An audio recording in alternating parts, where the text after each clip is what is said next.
घर के बाहर निकलो तो कूड़ा, पड़ोस में जाओ तो कूड़ा, कूड़ा ही कूड़ा। तो अब भाई महिलाओं को ही झाड़ू उठानी पड़ेगी, क्योंकि हमने देख लिया कि बीजेपी ने क्या किया। 15 साल से आई हुई है यहाँ पे सत्ता में, क्या करा उसने? कूड़ों के ढेर बना दिए, पहाड़ बना दिए कूड़ों के।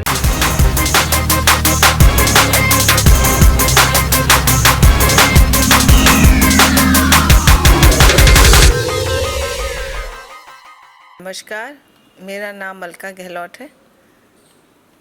मैं और मेरे हस्बैंड हरज्ञान सिंह गहलोत 20 से ज़्यादा साल हो गए होंगे हम लोग समाज सेवा से जुड़े हुए हैं, और हम शुरू से ही समाज सेवा में अपना धर्म समझ के करते आए हैं। चाहे वो पानी का मुद्दा हो, चाहे वो बिजली का मुद्दा हो, जैसे बिजली के बिल बढ़े हुए थे कम कराना, चाहे वो जो बहुत ज़्यादा अच्छे बच्चे हैं जो फर्स्ट सेकंड आते हैं सरकारी स्कूल में, उनको वजीफ़ा देना, चाहे पानी का मुद्दा हो। अभी गहलोत साहब ने, हरज्ञान सिंह गहलोत ने तिहाड़ झील का रिवाइव करवाया है, जो वो अपने ही शब्दों से बताएंगे।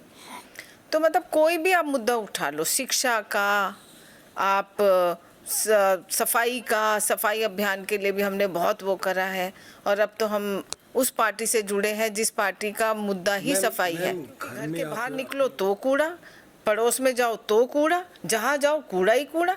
तो अब भाई महिलाओं को ही झाड़ू उठानी पड़ेगी, क्योंकि हमने देख लिया कोई भी पार्टी हो, बीजेपी ने क्या किया। 15 साल से आई हुई है यहाँ पे सत्ता में, क्या करा उसने?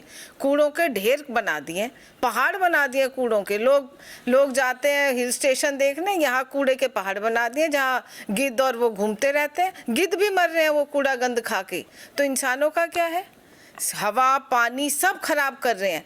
अब हम आएंगे, केजरीवाल सरकार आएगी और आके इस सब कूड़े को साफ करेगी। हमारा तो जो सिंबल है वही झाड़ू है, झाड़ू सफाई के लिए ही है। और एक बात और बता दूं, झाड़ू एक ऐसी चीज़ है जिसको हम लोग लक्ष्मी का प्रतीक मानते हैं, और जिस घर में झाड़ू को अच्छी तरह रखा जाता है, समझा जाता है, और जिस घर में सफाई होती है वहाँ लक्ष्मी आती ही आती है। और जिस मोहल्ले में सफाई होगी, जिस देश में सफाई होगी गंद की, वहाँ लक्ष्मी आएगी।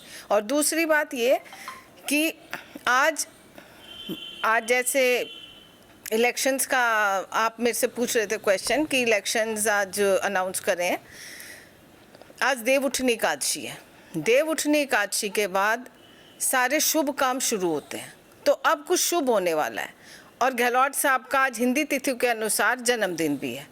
तो आज विष्णु भगवान तो उठे ही हैं, मेरे विष्णु भगवान भी उठे हैं, जो अब सारा गंद केजरीवाल जी की सरकार में रह के साफ करेंगे, और इतनी सफाई करेंगे कि जो लोग सपने में सोचते हैं कि हमारा देश ऐसा होना चाहिए, शुरुआत हम अपनी मोहल्ले से ही करेंगे, अपनी जनकपुरी से करेंगे। मैम देखिए, हमारे 3 बच्चे हैं। बड़ी बेटी डॉक्टर है, दोनों जवाई बेटी डॉक्टर हैं। बेटा हमारा MBA करा हुआ है उसने, और वो अपने बिजनेस में लगा हुआ है। छोटी बेटी ने LLB LLM करा हुआ है, और वो अपने ससुराल में अपने ससुर और हस्बैंड के साथ बिजनेस में इन्वॉल्व है। हमारे पास अब कोई काम नहीं है। हम लोग अपनी जिम्मेवारियों से, एक तरह से भगवान ने समय से हमें फारिग कर दिया है। अब हमें सिर्फ अपना जो जीवन है समाज सेवा में लगाना है। हमने अभी तक छुप के पर्दे के पीछे समाज सेवा करी है, लेकिन अब सबने हमें कहा आप आगे आओ, ऐसे लोग राजनीति में चाहिए, क्योंकि केजरीवाल सरकार जो है वो एक ईमानदारों की सरकार है, और उन्हें एक कर्मठ और ईमानदार लोग चाहिए, और हम उसमें आकर अपना दायित्व निभाना चाहते हैं। उनकी छत्र छाया में रहकर, उनके मार्गदर्शन के साथ हम अपना समाज सेवा जो हम पहले करते थे उसको और अच्छे तरीके से करना चाहते हैं। जैसे कि मैंने अभी पहले भी बताया कि मैं और मेरे हस्बैंड 20 साल से समाज सेवा से जुड़े हुए हैं। एक छोटी सी बात है, हमारे गांव में वो नहीं थी, डिस्पेंसरी नहीं थी, क्योंकि दवाइयाँ महंगी है, गरीब लोग भी रहते हैं वहाँ पे, अमीर लोग भी रहते हैं वहाँ पे, लेकिन सब लोग प्रेफर करते हैं कि हमें सरकारी दवाखाना मिल जाए, जो कि गांव में उपलब्ध नहीं था। और जिस समय हमने जब अर्जी लगाई और सरकार दवाखाना खोलने के लिए तैयार भी हुई, तो कोई अपनी ज़मीन, अपनी बिल्डिंग सरकार को देना नहीं चाह रहा था। सबको ये डर था, जो सबके वहम था कि भाई सरकारी लोग अगर दवाखाना खोल देंगे तो उनकी ज़मीन ख़त्म, फिर वो खाली नहीं करते। और उन दिनों दवाखाना का जो जो बिल्डिंग के किराए थे बहुत ज़्यादा थे।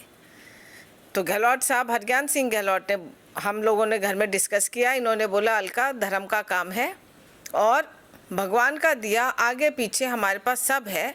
अगर हमारे हाथ से ये सेवा लिखी है समाज की करने की, तो हम अपनी हमने एक बिल्डिंग बनाई हुई थी जो इसका बेसमेंट भी था और 2 फ्लोर बने हुए थे। काफ़ी अच्छी बिल्डिंग थी।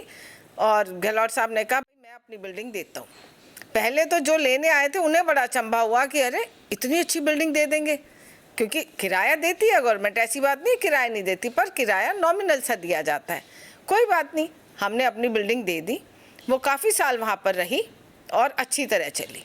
लेकिन उसके बाद केजरीवाल सरकार आई, उन्होंने वो क्लिनिक शुरू करे, तो फिर वो बिल्डिंग चली गई और हर मोहल्ले में एक एक छोटा क्लिनिक खुल गया। तो हमारा मकसद तो गरीबों की सेवा करना था। जो हमारे केजरीवाल जी ने हमारा मकसद वो पूरा करवाया और गरीबों के हक की लड़ाई के लिए वो खड़े हैं और हमें उनकी जो मार्गदर्शन है हमें बहुत पसंद है।